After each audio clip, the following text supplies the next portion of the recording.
live. Morning. Another. Thank you, computer. Another Friday morning here on our side of the world. G'day to you, wherever you are, which I suspect for a bunch of you is on the other side of the world, at the other end of the day. Well, what are you doing today? It's cold here. It's 21 degrees in my office. What's it outside? 10 degrees. Doesn't get much colder than 10 degrees here. Going to be a lot warmer than that for me later on today. As I mentioned briefly last week, we are heading off to Fiji for, this is definitely not a business trip. There are no tax deductions at all on this trip. What's the weather like in Fiji? Actually, we're going to Sydney today. So for those of you from other parts of the world, Australia is a big place. And we are near one of our big cities, Brisbane, but it's a lot smaller than the other two cities, being Sydney. Well, we have more than three cities. The other two big cities being Sydney and Melbourne. So a lot of the time when we want to go somewhere interesting, we end up having to fly to Sydney and then go from Sydney to somewhere else. So anyway, we're flying to Sydney today, then going to Fiji. Fiji today, 29 degrees. Tomorrow, 29 degrees. The next day, 29 degrees. All Celsius too, by the way. We are on the modern measurement here. We're on the modern measurement pretty much everywhere except for one place. You know what that is. So that's looking really good. I like that. Oh, Sunday. 40% chance of rain on Sunday. Okay. I'm sure it'll be fine. Can still drink beer by the pool in the Fijian rain. James getting a beverage? It probably is an evening for James. Philip's ready as well. Everybody's ready. What are we talking about? All right, let's start here. Oh, geez, a lot changes very quickly here. Online in Australia. The Aussie Cybersecurity Act. I started doing interviews about the Aussie Cybersecurity Act. I think it was Friday morning. What day was it? Oh no, maybe it was earlier this week. And I was talking about how I was very impressed, as I have talked about on many other occasions, impressed with our Minister for Cybersecurity, Claire O'Neill. And by the time I got those words out of my mouth, she was gone. So the government has reshuffled their front bench. And now we have a different guy. What's his name? I recognise it. I don't follow, weirdly enough, I seem to follow American politics much more than Australian politics. I think because no one can escape it. It's particularly in the current climate. So anyway, we have a new Minister for Cybersecurity and Home Affairs, and I think they bundled something else in as well, which is a shame. I thought Claire was very good. Anywho, that's politics. Let's talk about this Australian Cybersecurity Act because it is actually interesting. As opposed to many of the other government things. Cyber Security Act. Now, the main thing that was coming up here in this act was around the mandate for organisations to report when they have paid a ransom. So this I find is a really interesting thing. This has nothing to do with outlawing the ransoms. There's been lots of discussion in Australia of late, in the world of late, but particularly in Australia after we had a very, very nasty ransomware incident almost 2 years ago. Medibank, our largest healthcare provider, I think there was about 12 million people caught up in that, ransomed by allegedly the Russians, and a whole bunch of very, very sensitive personal information dumped. There was a ransom demand, it wasn't paid, which then resulted in all these discussions about do we outlaw paying ransoms or not. Now, the government's position, and I assume the newly appointed, what's his name? Newly appointed cybersecurity minister, it's going to drive me nuts. Someone will probably figure it out before I find it. Australian cybersecurity minister. I can picture his face. No, it's not Claire O'Neill. Get rid of that. It's the new guy. It was in the news the other day. He's got grey hair. He's probably older than me. Anyway, he's coming in. A lot of discussion now has been around the transparency of being able to identify what we're actually paying, because part of the problem is, and our previous cybersecurity minister had sort of flagged, at some point in the future we would like to get to the point where ransomware, or ransom payments rather, could be outlawed. Now we are talking about corporations too. I'm going to talk about caveats of revenue and so on in a moment. I do have a tweet thread on this somewhere, so I'll find that. By being able to get to the point where we can actually reasonably outlaw it, and we say reasonably because unfortunately the business model of ransoms is such that it can make sense to pay it at the moment. Restoration of business continuity, for example, is a massive part of this. If you can pay a ransom and get your business running again, that is consistent with the objectives of an organization to do what they need to do to support customers and shareholders and all the rest of it, which is uncomfortable, but it does seem to be the position that we're at. Here we go, Aussie Cybersecurity Act. To get to the point where we could outlaw it, we would have to erode that value proposition. And of course, most of the time, folks asking for ransoms do deliver. Bad business if you don't deliver. They provide decryption keys. They pinky promise that they have deleted all the data, whatever else it may be. They have to deliver in order to make the business viable for the next person they come along ransom. So, reading the headlines here. In short, the Cybersecurity Act would force businesses to disclose when they pay ransom to a hacker and prevent the information from being passed on to regulators.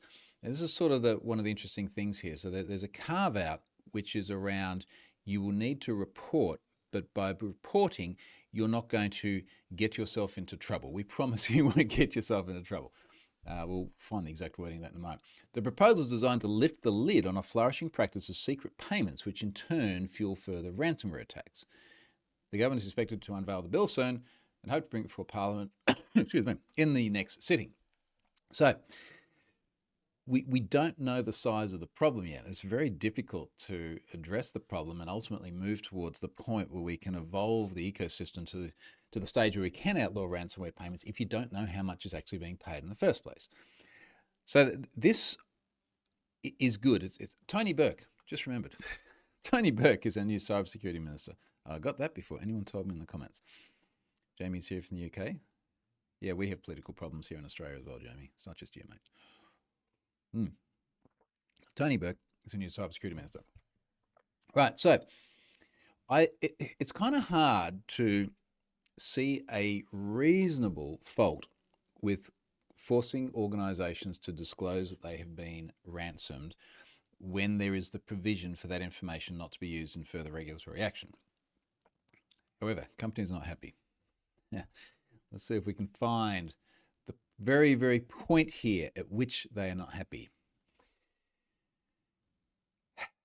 Here's the headline. That could be the end. Small businesses ready to push back. Business groups say that these new disclosure rules and the proposed $15,000 fines for failure to disclose a payment could sink some small operators.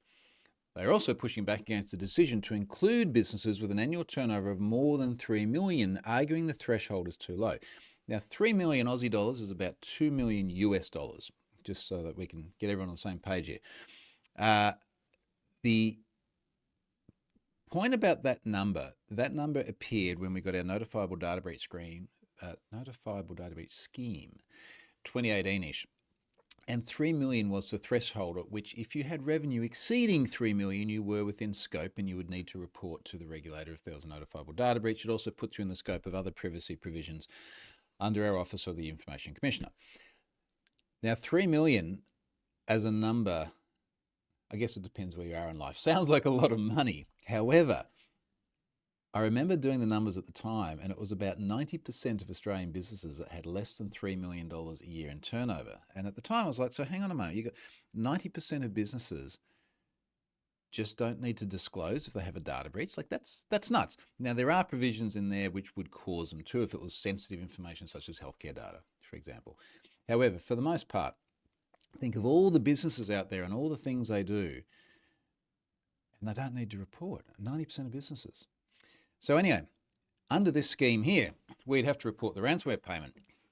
They're saying that something like 10% of businesses are within the scope of this because they have more than 3 million. If you're earning more than $3 million a year and you pay a ransom, you need to tell the government. That doesn't seem particularly hard, does it? But some of the excuses in here, I just find it ridiculous.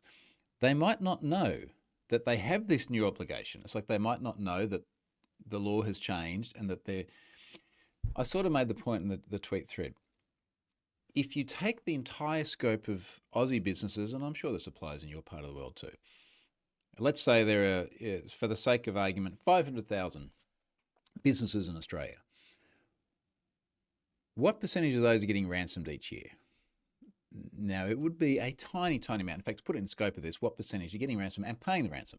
Tiny, tiny fraction of that.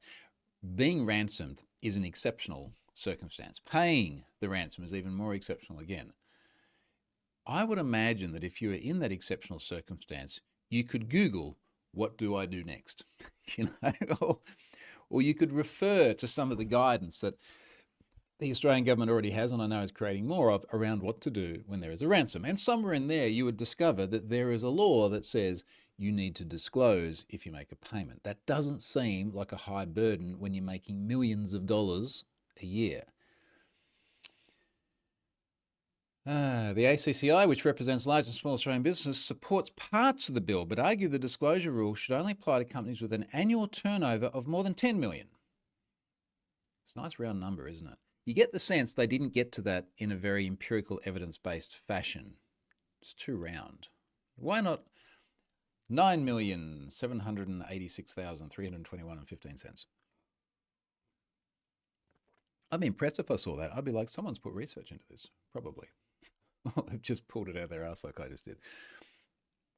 Small businesses, because they are so time poor and resource poor, they really rely on external help. We don't think that a mandatory reporting obligation or any further pressure needs to be put in place. It just doesn't make sense. If you've been ransomed, you are having a bad day, a bad week. You're probably going to have a bad year. Like it's a terrible time. You have all of this stuff going on. You have all of these expenses that are going on. And in fact, for an organisation with let's just say it's 3 million, the absolute lowest threshold. If you did get fined 15,000, what's that as a percentage? Is that 0.5% of your revenue? So that'd be 300,000. Yeah, that's 0.5% of your revenue. Now imagine even you as an individual, you get a really bad speeding ticket and it is 0.5% of your annual income. You'd be pissed, don't get me wrong. But it's not really going to have a lot of impact, on your day-to-day life. So for an organisation here, even if they don't report, and the maximum possible penalty is a 0.5% of the annual revenue, that's if they're 3 million. If they're 6 million, it's 0.25%. If they were, get to about 10 million, they're like, you get the mass. It just seems like the penalty is extraordinarily low for the businesses that are in scope. And also the overhead on reporting seems to be extremely low. I imagine there would be a portal somewhere and there'd be a formal submission and you just go through and it would be like, what happened? How much did you pay? Maybe who did you pay it to? Seems like a really reasonable thing to understand. I mean, we're talking about criminal activity and the government is trying to quantify that criminal activity so it can actually do some useful stuff about it. And the more information we can give the government about that as businesses that are the subject of ransom demands, then the better we're able to combat the entire thing in everyone's best interests. This feels selfish. That's my view of it. So Claire, before she departed, said, this is a no-fault scheme. We're not blaming businesses. They're victims of a crime, which I totally agree with. A crucial measure called the limited use provision will prevent the Australian Signals Directorate, ASD, and the Australian Cybersecurity Centre, ACSC, from sharing the information more widely except in narrow circumstances. And you'd have to imagine those narrow circumstances might be where there are other impacts to national security or things like that. But the businesses say we are still very much concerned that you could identify those businesses. And if the regulatory authorities wanted to, they could still go after them and prosecute them, the business lady said. It's an official title, the business lady, so I could forget her title. We'll see. I just think that sounds very reasonable. And it's a little bit like, maybe it's parallel to the whole disclosure thing. I appreciate there are corporate victims of ransomware attacks, of data breaches. There is no doubt about that. They are the victims of criminal activity, and there is sympathy for them. but they are also the ones holding the personal data that we have entrusted to look after it, to do the right thing. And time again, under frankly the excuse of it's a bit hard, they're not disclosing. They're not letting people know. And I can think of many, many examples where that's the case. Anyway, I'm not going to get into those. Look at the messages. Callum, even from boiling hot UK, yes, really. No, it's not. Come on. Rubbish. What's the temperature in London right now? Temperature in London now. 19. 19 Celsius. Come on, please. Anyway, thank you for joining. Sorry for me to just take the piss out of you immediately. James is suggesting there might be some free credit monitoring on the way, data breach wise. Jamie, will cyber insurance companies be complied to say they have a customer that made a claim? That is a good question. I wonder. But, by that rationale, first of all, I would suspect that many of these smaller businesses, I'm not even sure what makes a medium-sized business in Australia, but I imagine it's much more than $3 million a year in revenue. I would imagine many of these smaller businesses don't have cyber insurance at all, so that would be out of scope. If they do have cyber insurance, who's made an insurance claim before? For anything, not necessarily cyber insurance. Someone scrapes your car, and you have to make an insurance claim. Or your house gets broken into. It's never fun. It's always burdensome. There's so much documentation. I had a motorbike stolen once. And the amount of rigmarole I had to go through, and then someone had to come out and inspect this place and look at it and make sure it wasn't a insurance fraud claim or things like that. There's so much mucking around. If you've got to do this much mucking around for the insurance claim and then this much extra to report it to the Australian government, again, it doesn't seem like a big burden, does it? I do not get the argument of it being a burden. And then the other part of the argument, which was, let me go back and find business lady's exact words. It was something to the effect of, let's just search for the word legal here. Was there legal in there? It doesn't absolve businesses of any of their legal responsibilities or liabilities, our former cybersecurity minister said. And there's a concern here that if this, concern from business lady, that if this event, the ransom payment, went to regulators, it could lead to legal action. So are you saying that the company has possibly done something illegal, which might be the way they were handling personal data or the lack of reporting or something, and you're concerned that by being honest, you might get into trouble? Gotcha. Sounds legit. Stone Triangle Studio. Am I late to the stream? By 18 minutes. Haven't missed much. Just complaining about... Well, actually, I don't think I'm complaining. I think I'm actually quite happy to see this go before Parliament. Hopefully this bill gets passed. I want to see more transparency about this whole thing. James, at a minimum, they should be forced to report anonymised data so we can get a grasp on the numbers. I'm not sure if you're saying the company should report anonymised numbers or the government should then report anonymised numbers to the public. I mean, inevitably, I imagine the company would have to report not under the veil of anonymity. And again, like, why would you? I fear that all of the reasons against this have to do with, number one, protecting the entity that had the security vulnerability in the first place that led to the ransom, and number two, concealing it from parties that have a right to know, namely the individuals like you and I. Oh, the insurance company should report. Yeah, I see what you're saying. Yeah. So the insurance company could report anonymised data to the government. I think just mandate them that they have to tell. That would be the lever, wouldn't it? If we legislated that the cyber insurance companies must disclose ransom payments that have been made by their clients, and then the cyber insurance companies had to tell their clients the condition of the policy is that if you are ransomed, we will need to legally disclose this to the government. And then everyone knows exactly what they're getting into. And then when you, as an organisation with more than $3 million a year of revenue, take out the policy, you know going into it that if you have a data breach that leads to a ransom and you pay the ransom, you will have to disclose that to the government.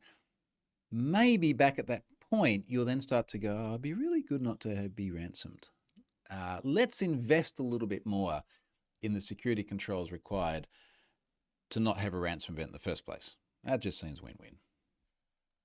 Anyway, I'm not a politician. What do I know? Data breaches. I ended up just titling this breaches of the week, and then I've added one more. We'll talk about a fourth one as well, because I did go through and load a bunch of breaches. Some of these were just things that popped up during the week. One had been sitting there a while. Another one, which I think we'll start with, I was, how do I phrase this? Some breaches make me happier than others. Let's start there. Let's start with Spytech. Now, the hit is in the name. They're a spyware company. They don't like being called a spyware company. I don't think they like being called a spyware company, and I'll show you how I know. Spyware, what's the URL? Spyware web?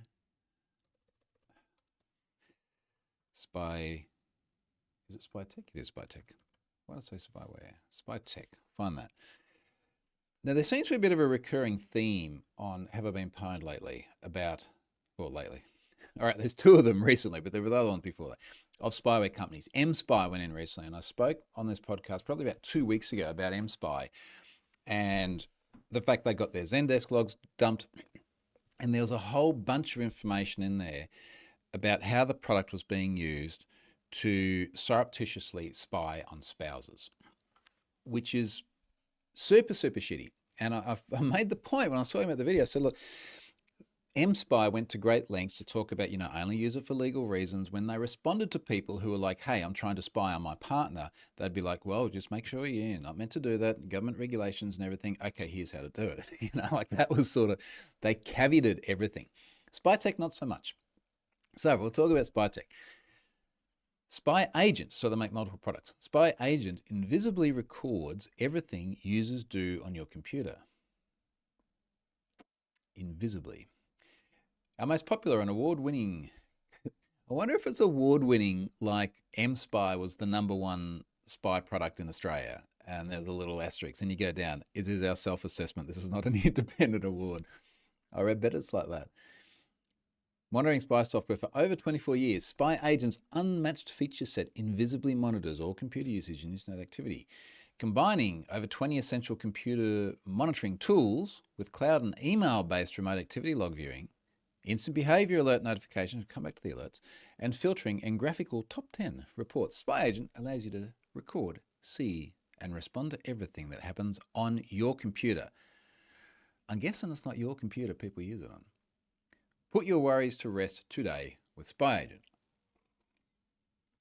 Now, there's then multiple products. Best for macOS is Real-Time Spy. Best for Windows is Spy Agent. Parental Controls, Sentry PC. Employee Monitoring, Sentry PC. Key Logging, Keystroke Spy. And the Remote Spy Suite. And all the usual crap you see for any online product being sold. But let's get to the interesting bits. Now, you don't often see a dedicated page on a spyware product for spousal monitoring. I'm going to drop this in the chat just so you can have a look at this. This is absolutely mind-bogglingly stupid. Spouse monitoring software. Reinforce and restore trust and faithfulness in your marriage. Hey, nothing says I trust you like installing spyware on your spouse's machine. Do you suspect your spouse is cheating on you? Do they have an addiction to pornography? Kind of feels like different things, doesn't it? Have you noticed a change in their behavior around you and your family? A cheating spouse is not an uncommon thing in today's connected world. Now, I was going to say so far so good. It's not. So far it's terrible. You know what I mean? Let's get into the details here, though, because they quote statistics. And what I find fascinating about this is Ed Little says, trust but verify. Well, yeah, that's where you're at with your marriage, mate. Yeah. what I find fascinating about this is they use all of these statistics to reinforce the necessity for the product. So here's what they go. Only 46% of men believe that online affairs are adultery, according to Divorce Mag. Up to 37% of men, could be less, and 22% of women admit to having affairs. Researchers think the vast majority of the millions of people who visit chat rooms have multiple special friends. They literally air quote special friends. This is Dr. Bob Lanier of AskBob.com. 1/3 of divorce litigation is caused by online affairs. I'm just not sure where they're going with this, because are they saying prevent this from happening by having the product? Or are they saying catch the spouse and then have a divorce? Approximately 70% of time online is spent in chat rooms or sending email. Of these interactions, the vast majority are romantic in nature. You're an idiot. Really? 70% of online time is spent in chat rooms or sending email, and the vast majority is romantic in nature. Well, I'm doing it wrong. Wow. Our computer monitoring software can be used to help instill and reinforce trust in your marriage. Can you imagine that? You have so little trust in your marriage that you surreptitiously install spyware on your partner's device and monitor the things that they're doing. And then this is the way that it restores trust. Jeez. But what else is in here? I can't look away. Our spouse monitoring software can be installed onto your computer. Again, it's not really yours, is it? And can quickly detect and give you peace of mind that your spouse is remaining faithful to you. It's almost like they're saying, put this on the machine of the person that you trust, and this will reinforce the trust because you don't trust them enough not to do this. Our software should be used by couples that have a mutual agreement and understanding to using our computer monitoring software to reinforce trust and faithfulness in their marriage. That is the worst legal weasel sentence I think I've seen in one of these. Let's read it again. Our software. So this is after all the stuff about effectively people going behind their spouse's back to do sneaky things on the machine and establishing the value proposition of the product based on the prevalence of sneaky things, or as they have used the official term, special friends.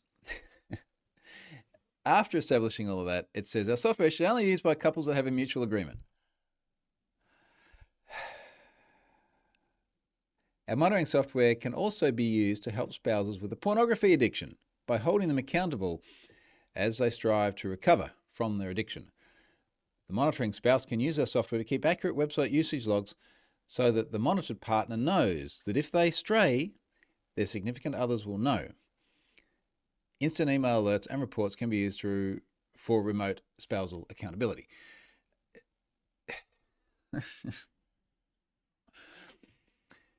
In the data breach, let's start talking about that, because I'm going to lose my mind talking about this stupid thing. In the data breach, one of the tables that was dumped there was like keywords. Now, I'm just trying to remember exactly what was in here because I filed it away. But it was something to the effect of a table full of keywords that were being monitored. And of course, it did make for interesting reading, I'll be honest, because it was all the sorts of words that you would expect someone looking for porn on the web would use. And they said, this is a funny thing. They've got all the legal stuff down here. Computer monitoring software can log and record what your spouse types, who they talk to, what websites they visit, software titles they run. So this is one of the interesting things. In these logs, there were lots of instances of like winword.exe. So it was logging the name of the executable that was running, start times, finish times. And then, of course, we had all the keywords. There was another one somewhere, a table that had keystrokes. It looks like it wasn't represented, at least in the underlying data set, in an entirely clear way. It looks like it might have just been recording the keys that have been typed. in terms of like the ASCII values or something, and then would look it up and put it in a UI. But anyway, I had all this data there. Please be aware that it is only legal to monitor a computer you own, and that if you are monitoring a computer you do not own, you must have the consent of the owner to install their monitoring software. But this is all under the bits about it being invisible. Why does it need to be invisible if you have the consent of the person that you're installing onto? We do not condone our software to be used to monitor your spouse without their knowledge or consent. Is that a grammatical error? We do not condone our software to be used. Anyway, there's some testimonials here. This will tell you the truth, for sure. Reseller support contact. Customer testimonials. Here we go.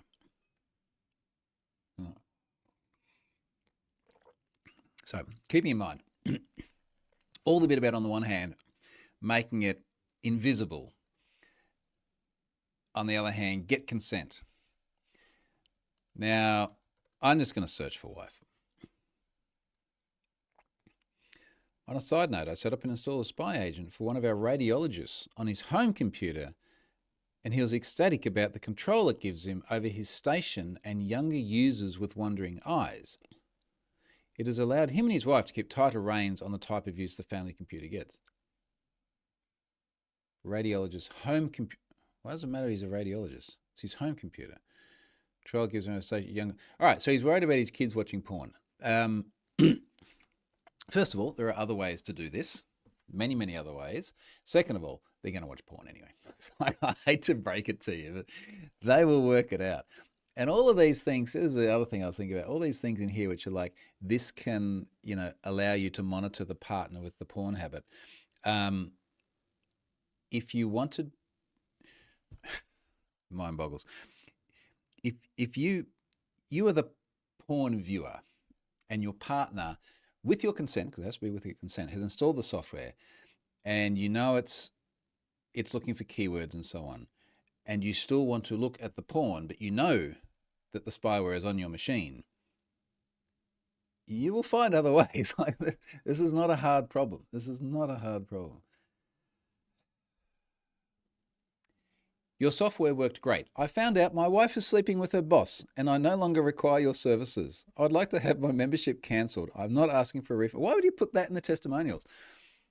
Now, of course, his wife consented to having the spyware installed on her computer before she had the discussion about sleeping with her boss.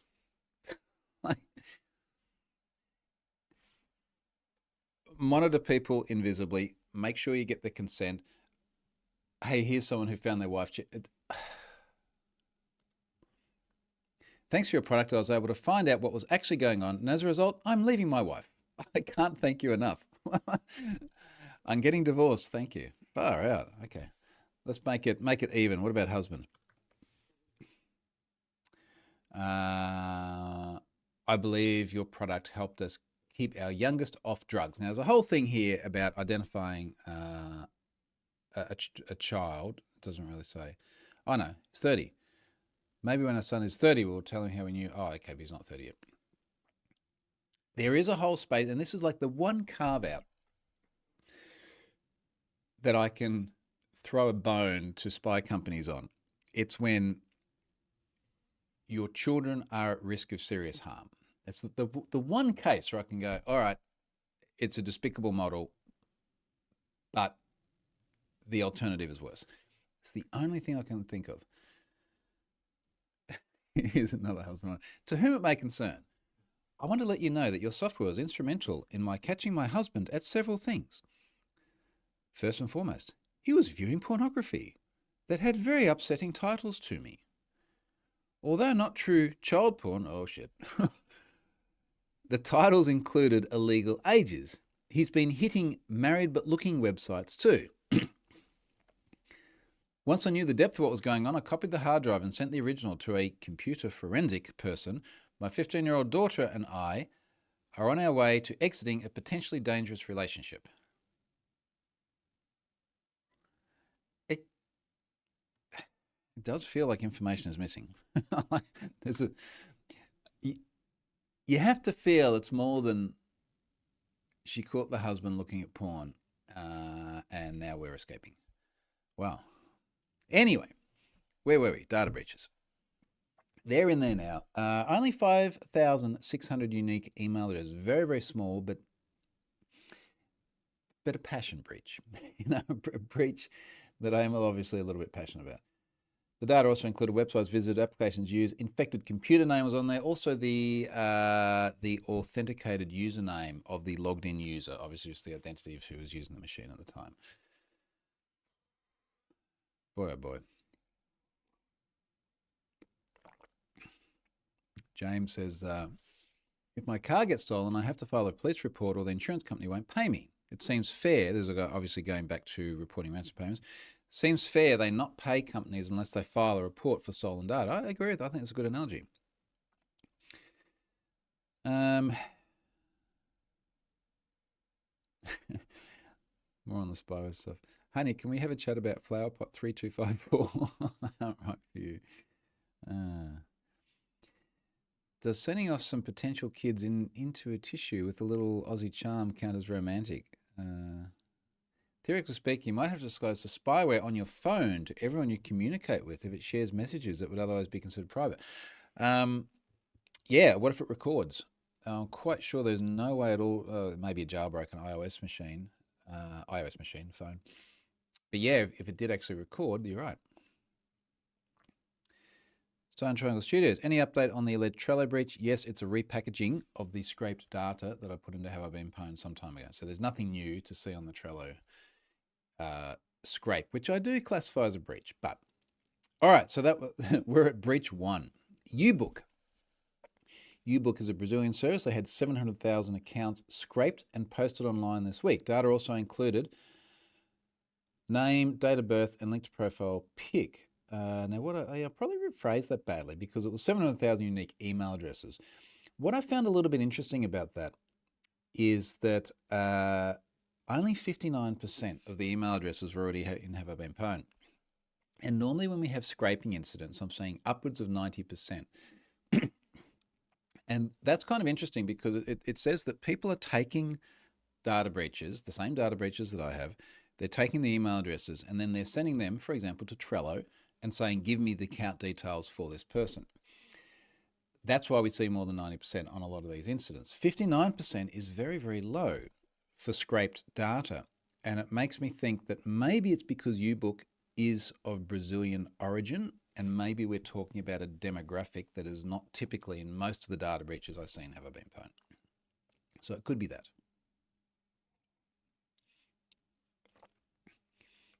Stone Trainer, did you see my email about the F4W online breach? Let me just go to my bottomless inbox of breaches. It rings a bell. Maybe send it back again. There's too much stuff in here. Okay, next one, Anime League. Anime League had 192,000 unique email addresses breached and disclosed last week. Data also included foreign private messages, date of birth, password, username, phone, and purchases. 70% already in Have I Been Pwned. I've linked through to their disclosure. Now, I did have a discussion with someone online. Was it on Twitter or on Mastodon? Just what we need. More platforms to get lost on. This Anime League one actually had two different databases. It was posted to a popular hacking forum, which is also public. Let me see where this person is, where I just replied to. Anyway, maybe it was Mastodon.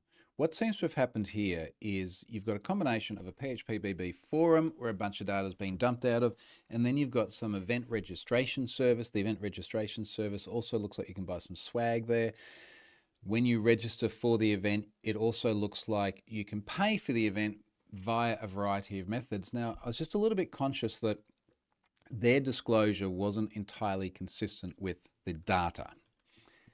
which always worries me a little bit, because there's a section here which says we can confirm that no card or payment details were taken, as we do not store this information on our server. No other personal information such as address, PayPal logins, phone numbers, or anything of that nature were taken either. That's not what's in the data. So the data does have, I believe, did I say phone numbers? Quite sure they have phone numbers. Yes. Does have phone numbers, and the data does also have PayPal email addresses. Where is this? Was it a tweet or what's a Mastodon? Message? Must have been in my replies. Because someone messaged and said that seemed to reconcile. Post some replies. Oh, maybe it's in here. Is that where I put it? Yeah, it was Mastodon. Okay. Let's read this. So someone says, I contacted Anime League yesterday to confirm, quoting their statement, that it doesn't contain PayPal logins. They did say they do collect PayPal addresses as noted in the post. The post still says they don't include PayPal logins. Did they mean passwords? Good question. When you say login, what does login mean? Does login mean the email address? Does it mean the password? Does it mean the combination of the two? If you can get in touch with someone less busy than overworked customer support to clarify that, it would be probably helpful. And all I said to him is, at this point, I'd say the data is not supporting their position, which I think is a fair comment.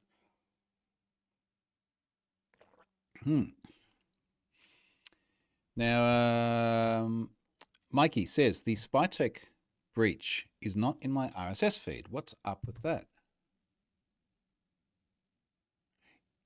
I wonder if the RSS is not putting sensitive... Let's have a look. Is the RSS putting sensitive data breaches in there? Because Spytech, I did flag as sensitive. So I'm now flagging all spyware breaches as of the last MSpy one as sensitive, simply because your presence there could indicate that you are... It could imply that you are a stalker. It could also imply that you are a stalkee, neither of which are great looks. Anime League U-book. Yeah, you're right. It's not in there. Yeah, cool. Hey, thanks for flagging that, Mikey. I'm going to check why the RSS feed is not showing sensitive breaches. So I need to fix that. Because I'm guessing as I look back through here, I can't see MSpy either. So thanks, mate. I shall sort that out on the to-do list. Okay, there was another breach somewhere. Anime League, yeah. So the other one which went in after I scheduled this. So I'm starting to schedule these videos at 7 a.m. my time on a Friday. It won't be 7 a.m. my time on the coming Friday. It will probably be 24 hours later because we'll be on the plane back from Fiji. So the last one that did go out yesterday was Multiplayer.it, Italian gaming website. I pushed that out last night after I'd scheduled this. Let's get the stats on that one. Over 500,000, it was just over 500,000 records, breached and posted online in April. Now, that wording is important. Breached and posted online in April. Data included email address, username, salted MD5 password hashes. Good on you guys. 71% of those already have been pwned. I quote tweeted Dark Web Informer, who back in April had posted about this. I did get an email from Multiplayer.it just before I went to sleep last night, which said, look, this is actually 6 years old. So actually, it was a good email from them. They're like, yeah, you know, it happened. It happened in 2018, September 2018. I've updated the description of the incident to reflect that. Doesn't really change much other than, obviously, we don't want to imply that there's been a new breach. It's not been a new breach, just the one breach that we know about. That was 2018. Okay, last thing. Let's talk about stealer logs and beg bounties and shakedowns. Just looking at Stone Triangle Studios comment here. Some sensitive breaches don't make sense to me. There was some manga site that was sensitive and Doxbin was sensitive. Why is that? So as a general rule of thumb, let's have a look at what's sensitive. Let me just query the underlying database. As a general rule of thumb, I want to make as much data as possible easily searchable for reasons like the incident I'm about to talk about with the steel logs and the big bounties, and to make sure that the API and things work, because if you have a sensitive breach that's not publicly searchable, it won't turn up in the API unless you're doing domain searches after you've verified control. So the question is there a breach or a class of breach at which there is a greater likelihood to do harm to the individuals if someone finds their data in there? Now, this came along after Ashley Madison. Let's find the sensitive. So at present, we have, let's press the right button there. We have 69 sensitive breaches. Let's see if one of them was manga.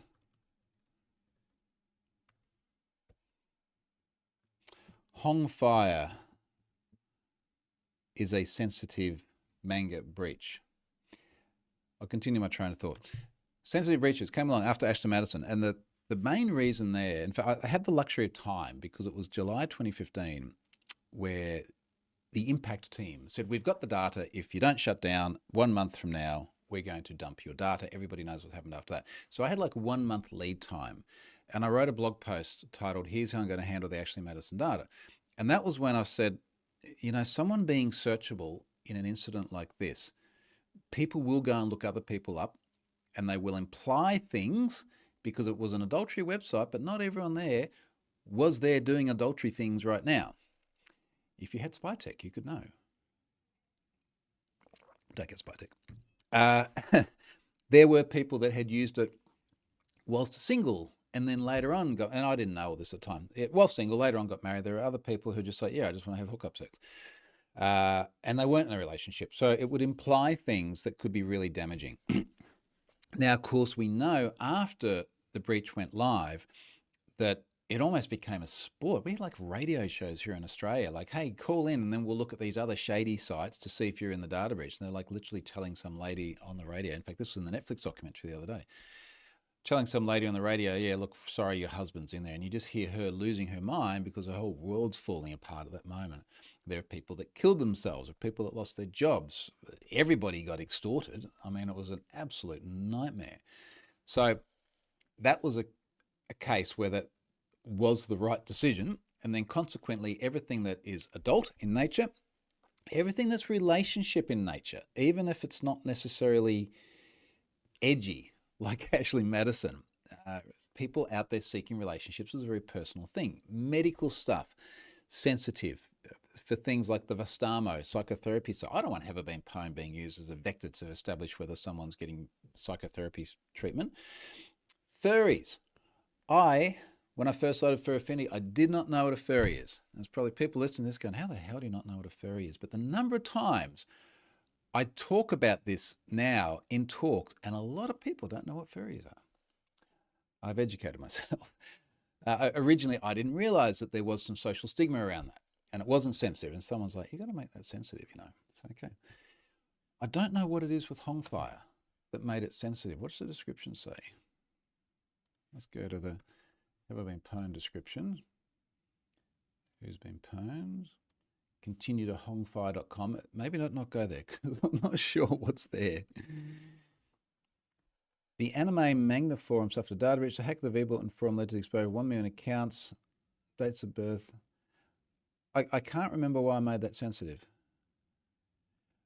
But it probably wasn't by accident, unless the breach immediately before that. Mind you, this was like breach number 189 out of nearly 800. So this was a very long time ago. This went into Have I Been Pwned in 2017.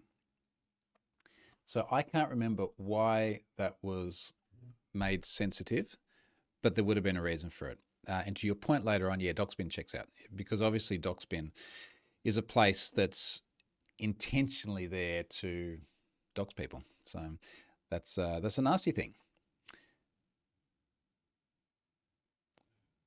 All right, let's move on. Telegram, stealer logs, beg bounties. I'm going to find the email that Scott sent me. Now, Scott Helm of Report Your RI fame, one of my best mates, works very close with me on a whole bunch of things. Flicked me an email a couple of days ago. Now, the title of this email is Bug Bounty Program, PII leak, credentials more than 170. Now, this is actually quite a long email. I've only quoted parts of it in the blog post I subsequently wrote. I'm going to zoom in a little bit on this so we can see it. The first thing that struck me here is this is very clearly a template someone has used. So someone has created a template, which implies to me that they've sent this to many other people. And all the places where Report Your RI, the project that Scott started and then I invested in and I advise on, Report Your RI, his baby, appears in certain places in bold in quotes. Not the name of the service, but the actual address, report-uri.com. It's clearly a mail merge job. So someone has automated this process. And the nuts and the bolts of it are, they say, through open source intelligence gathering, I discovered a significant amount of report-uri.com user credentials and sensitive documents have been leaked and are publicly accessible. Compromised data includes usernames, passwords, email addresses, and confidential documents. Now, they never actually go on and talk about confidential documents, but anyway. They're found it in public sources.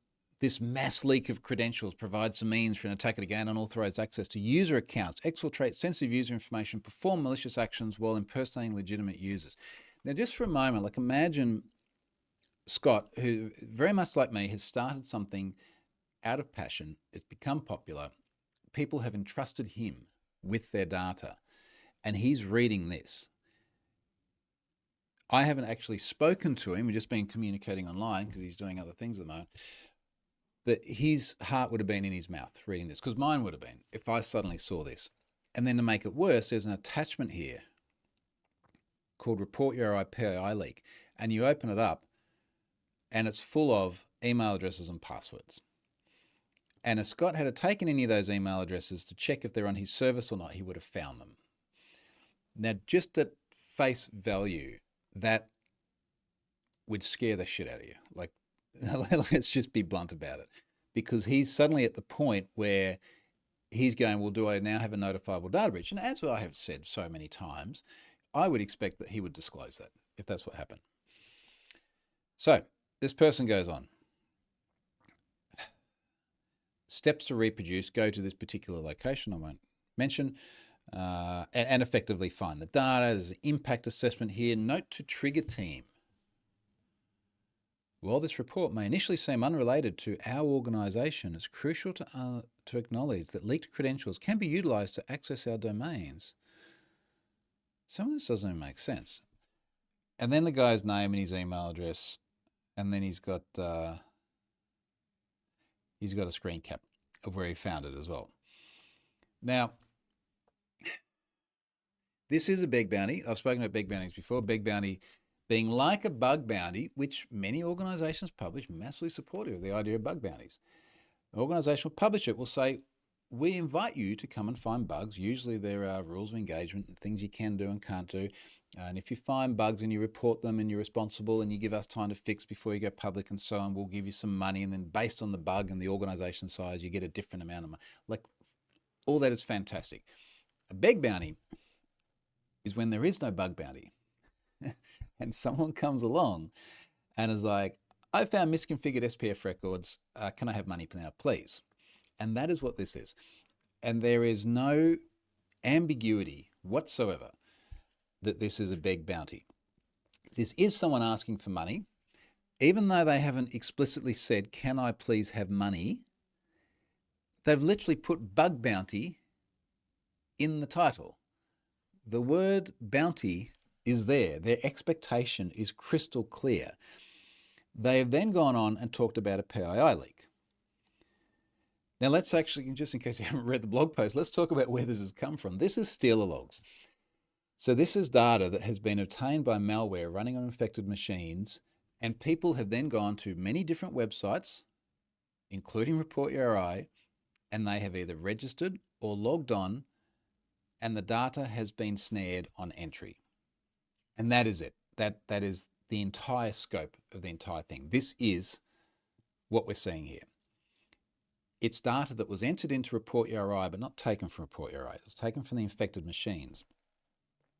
The people in here have been to all sorts of different websites. I gave the example on the blog, Google, Apple, I forget what the other one was. All the big ones. I just took the first email address that was in Report URI, and it's like, yeah, here's all the other places they've gone, and they've used the same shitty password on every single website. So this is an individual that has been impacted by this. So old mate who sent Scott the email here has obviously either completely misunderstood or has deliberately misrepresented the origin of the data. Now, it would have taken him about 30 seconds to figure out what had happened, because as soon as I started pasting email addresses from here into Have I Been Pwned, it kept coming up as the Telegram combo list that I had posted 2 months ago, start of June. So I figured, I knew just by looking at the pattern that this looked like stealer logs, but I live in this world. Lots of other people would have been pretty spun out by getting this. I could then establish very, very quickly that it was data that was already out there circulating that we knew came from stealer logs. And I guess the thing that just infuriates the hell out of me here is someone is just literally going through security.txt files, which responsible organizations like Report URI put out there, because it's not infeasible that he has a security vulnerability one time. And he wants to be contacted. He's a good guy. He's doing the right thing. And then idiots like this are using that information to try and shake companies down for money. And Scott and myself and a gazillion other organizations out there have to constantly deal with dickheads like this trying to make money out of something where there is no money to be made, and you have to constantly separate the wheat from the chaff and figure out what is good and what is bad. So I'm really, really frustrated at this sort of behavior. Who is this person? Because they do have their real name and their real email address. I did feel very tempted just to, talk publicly about who it is. It's up to Scott to respond to this person because they emailed him. But I hope Scott gives him a fairly stern talk to. But mind you, every time I get a beg bounty and I go back and I give them a little bit of, go to your room and think about what you've done. It's probably kids. I don't tend to get engagement or feedback. I just don't think people understand what's wrong with what they're doing. Anyway, moving on. Separately to this, about 2 weeks ago, I had been sent another list of stealer logs from Telegram. Now, this was stealer logs only. The data I'd loaded 2 months ago, which was 300-something million records, that was a combination of stealer logs and credential stuffing lists. Now, every time I go through the process of should I load this stuff or shouldn't I load this stuff, and I decide to do it, most people are like, okay, there's not a lot we can really do with this, but thanks for letting me know. And then there's always a slice of people that just get cranky that I'm not providing a service where I store all of their passwords in plain text and they allow them to download them so they can see what they are, or go through other massively laborious exercises to try and parse out data and then provide it to them for free because they're one of hundreds of millions of people in there. So I'm really, really cautious about loading stuff like this because I know I'm going to have to deal with abuse afterwards. And some of it is literally abuse. So I had sat on this one until Scott's email. And that's when I was like, okay, let's look at this more closely. It's only stealer logs. There are 26 million unique email addresses in there. It was actually like 90 or 89 point something % of them had been seen before, which meant that there were, I think, 2.7 million email addresses never been seen and haven't been pwned before. And when I took the list that Scott had been sent as part of the beg bounty, and the list has, I think it's 197 unique email addresses, or rather rows in there. It's 100, I feel like it's been truncated. Let's call it 197.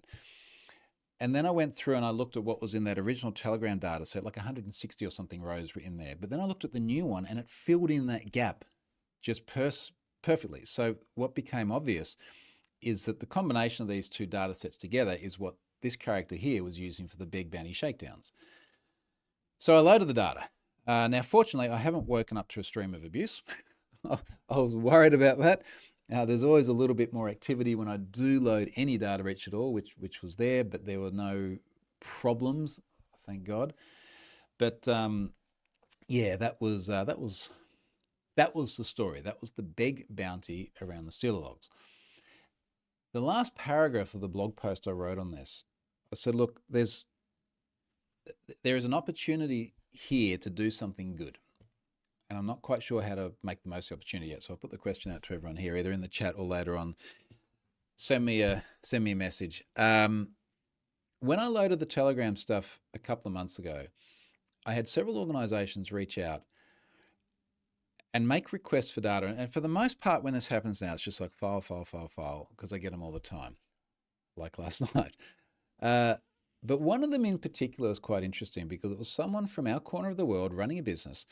And they said, look, I wonder if you can help. We're the target of what looks like credential stuffing attacks, but the attacker gets it right first go every single time. Now, normally credential stuffing, you might have a whole bunch of different possible passwords for an email address, and they keep trying different ones because people have used them previously on different sites. And maybe one of them works later on. This was like, nah, first go. And the person had read my blog post and they said, look, we wonder if our website is in this Stealer log data. And the Stealer logs are URI, username, password, 3 parts. So I thought, look, this would be interesting just to try and understand how this data is being used. So I went through and I parsed out everything to do with their domain.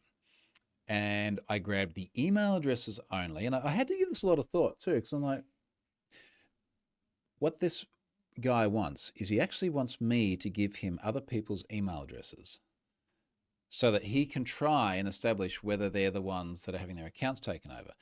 And I basically drew the conclusion that we have a high degree of confidence these are legitimate Stealer logs, for want of a better term. They are logs from a Stealer malware. On that basis, if there is a URL there with an email address and a password, then that is an email address and password that has been already sent to this organization. Now, there are a couple of assumptions there. I think they're reasonable assumptions, but if someone has deliberately sent their information to that organization, then I don't mind taking the email addresses only, because that's all you need. You don't need the passwords. And then going back to that organization and saying the logs show that these are the addresses sent to you from people with malware. Anyway, we had like a perfect hit rate. They came back and they went, yep, these are the exact accounts that we're seeing takeovers of. Which raised an interesting idea, which is that when you have, in the case of the original Telegram logs, I feel like it was 2 billion or something. Let's have a look. Telegram. Combo List posted to Telegram 2 billion rows of data. When you have 2 billion rows of data, where a whole bunch of them have Report URI, Netflix, Nike, whoever in there, how useful would it be to be able to say to someone who can verify that they control the domain, such as Report URI, to say these are the email addresses that have just appeared in Stealer logs? Wouldn't have to just be email addresses. Some of these are usernames as well, as in not an email address, but a chosen string. How useful would it be for them? Could they then force password reset? Is that enough without knowing whether the password was at risk as well? Maybe a better approach is, if someone successfully authenticates, then to fall back to a second step of verification. For example, we've sent you an email to verify your address. Please go and check that. That would make a really big difference, a really big difference. And I'd really like to do that. I'd really, really like to, because I think there's a really good opportunity there.